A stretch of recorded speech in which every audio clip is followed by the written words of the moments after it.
बेटा आज हम ये तारे, ये हमारा चैप्टर चल रहा था तारे रात का आंचल सवारे।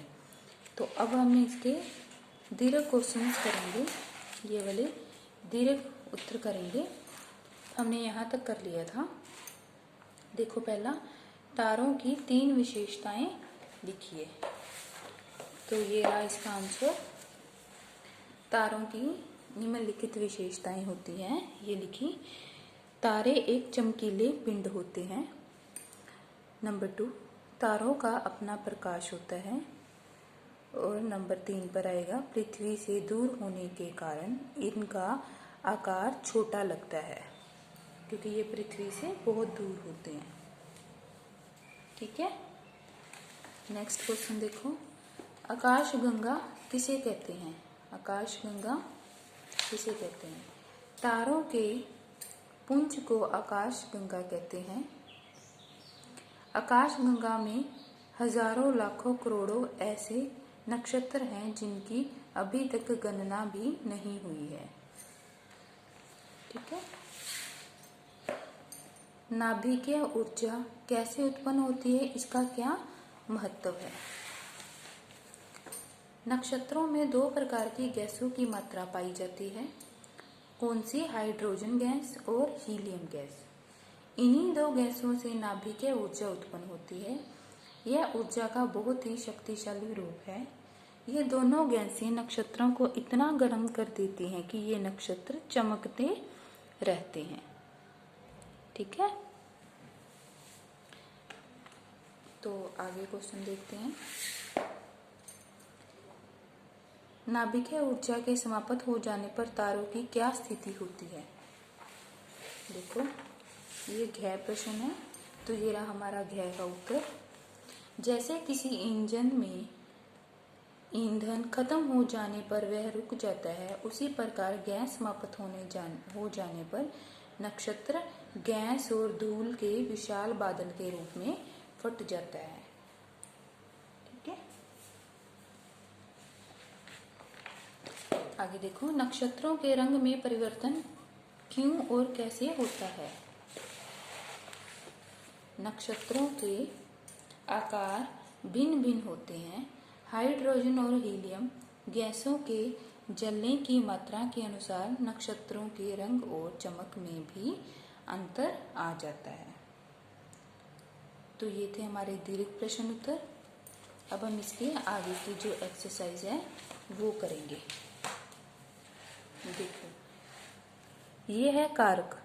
कारक की थोड़ी इसके बारे में हम पहले पढ़ लेते हैं। कारक के लिए कारक कैसे होते हैं, कारक को इजीली याद कैसे किया जाता है? देखो, कर्ता ने कर्म को करण से संप्रदान के लिए अपादान से संबंध का की अधिकरण में संबोधन कारक है। ऐसे मतलब इनको ऐसे याद कर लो, जहां ने आ गया लाइन में तो वो हो गया कर्ता कारक। ठीक है। कर्म हो गया जहां को आ गया। अब जैसे एग्जाम्पल देखते हैं तो तुम्हें समझ में आ जाएगा। आकाश में टिमटिमाते तारे अच्छे लगते हैं, तो यहाँ में आ गया ना, में मैंने यहाँ भी लिख दिया। वैसे यहाँ लिखने की जरूरत नहीं है, यहाँ सीधा अधिकरण कारक आएगा। तो में, तो देखो ऊपर में किस में है? देखो अधिकरण में, तो कौन सा हो गया ये कारक? अधिकरण।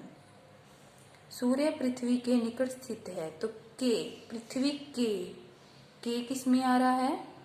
देखो ध्यान से बेटा, इनमें किस में आ रहा है कि ये रहा के संबंध में, तो क्या हो गया ये? संबंध कारक। अधिकांश तारे पृथ्वी में ग्रहों से बड़े होते हैं। में, फिर में आया ना, अभी पहले भी हमने में वाला किया था, तो क्या हो गया? अधिकरण कारक। अभिनव अपने पिता को पत्र लिख रहा है, को, पिता को, तो क्या हो गया? कर्म कारक। ऋषि अपने मित्र के लिए उपहार लाया, के लिए, संप्रदान के लिए, जो लास्ट में था, नीचे बीच में। ठीक है, 4th नंबर पर। राकेश शर्मा ने अंतरिक्ष की यात्रा की, कर्ता कारक। ने आ गया ना। हे प्रभु मेरी रक्षा करो, हे में संबोधन। बच्चे मेट्रो रेल से यात्रा कर रहे हैं, से कर। ठीक है, आगे देखो, एक शब्द का प्रयोग करते हुए वाक्यों को पुनः लिखिए। मतलब देखो, इसमें हमें करना है लेखांतिक वाक्यांश, इनमें अंडरलाइन की गई है। सब जगह व्याप्त, जो सब जगह होता है उसे क्या कहते हैं? उसे सर्वव्यापी कहते हैं। तो हम इसको दोबारा से कैसे लिख सकते हैं? सर्वव्यापी, जो अंडरलाइन करा उसका तो हमने लिख दिया सर्वव्यापी। ईश्वर सर्वव्यापी है। रामेश्वर मंदिर देखने योग्य है। देखने योग्य को अंडरलाइन कर रखा है, तो जो चीज देखने योग्य होती है उसे क्या कहते हैं? उसे कहते हैं दर्शनीय। तो क्या आएगा? रामेश्वर मंदिर दर्शनीय है। नेक्स्ट देखो, हमारी अध्यापिका मीठा बोलती है। तो जो मीठा बोलते हैं उसको क्या कहते हैं? मृदुभाषी। तो मृदुभाषी को हमने यहाँ लिख दिया, हमारी अध्यापिका मृदुभाषी है। रानी पद्मिनी के सौंदर्य का वर्णन नहीं किया जा सकता। तो जिसका वर्णन हम नहीं कर सकते उसको क्या कहते हैं? अवर्णनीय। रानी पद्मिनी का सौंदर्य अवर्णनीय है। ठीक है, आगे देखो, जब किसी शब्द में एक ही व्यंजन का प्रयोग 2 बार होते है उसे अद्वितीय व्यंजन कहते हैं। जैसे 2 बार कई बार आ जाता है तो उसे हलंत में ले लेते हैं और दूसरे आ को स्वर सहित हो जाता है। ये उदाहरण दी गई है, बच्चा, कच्चा, मिट्टी, रस्सा। हमें इसी तरह के और शब्द बनाने हैं। ये मैंने नीचे लिख रखे हैं। सच्चा, एक ये स्वर हो गया, एक ये ए आ 2 बार हो गया ना। पट्टी, तो इसके नीचे हलंत आ जाएगी और पट्टी बन गया। खट्टी, टे के नीचे हलंत 2 बार आया ना। दिल्ली, आधा लय आ गया। पत्ता, आधा तय और फिर पूरा तय। आगे देखो, नुक्ता शब्द वो होते हैं जो उर्दू की भाषा से लिए गए हैं। जैसे जय के नीचे बिंदी, फे के नीचे बिंदी, खे के नीचे बिंदी दे रखी है। इनसे जुड़े हमें और शब्द बनाने हैं। जय से जैसे बन गया इज्जत, तो इन दोनों के नीचे ऐसे नीचे बिंदी आ जाएगी। इज्जत, लज्जत। खुदा, खुदा का आ जाएगा, एक मिनट बेटा, तो कैसे बेटा यहाँ मिस्टेक्स हो गई। खुदा आ जाएगा ऐसे, और इसका है खुमार। ठीक है, खुमार। फे का आ जाएगा फर्श, तरफ। ठीक, ऐसे ही आगे अर्ध चंद्र बिंदु वाले हमें बनाने हैं। ये तो हो गया पूरा चंद्र बिंदु और ये हो गया अर्ध वाला।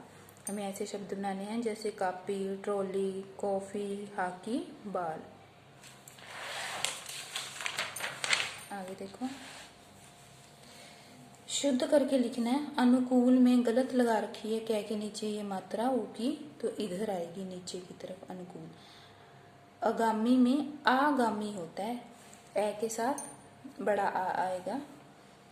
अनाधिकार अनधिकार होता है, अन आय नहीं आएगा। आशीर्वाद, बोलने में देखो कैसे बोलते हैं हम, आशीर्वाद।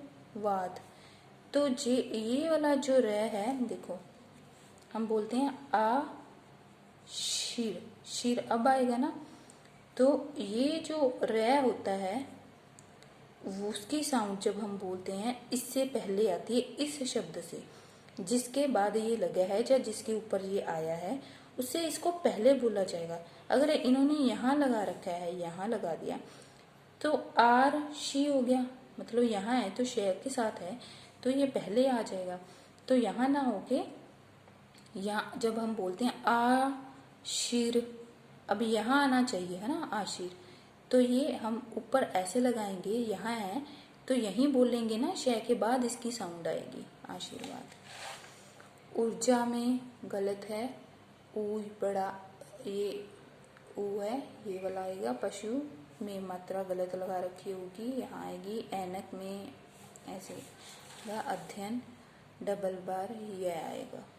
बहुवचन तारा तारे, हीरा हीरे, पुस्तक पुस्तकें, अध्यापक अध्यापकगण, चिड़िया चिड़िया, यह चंद्र बिंदु आ जाएगा। नदी नदियाँ।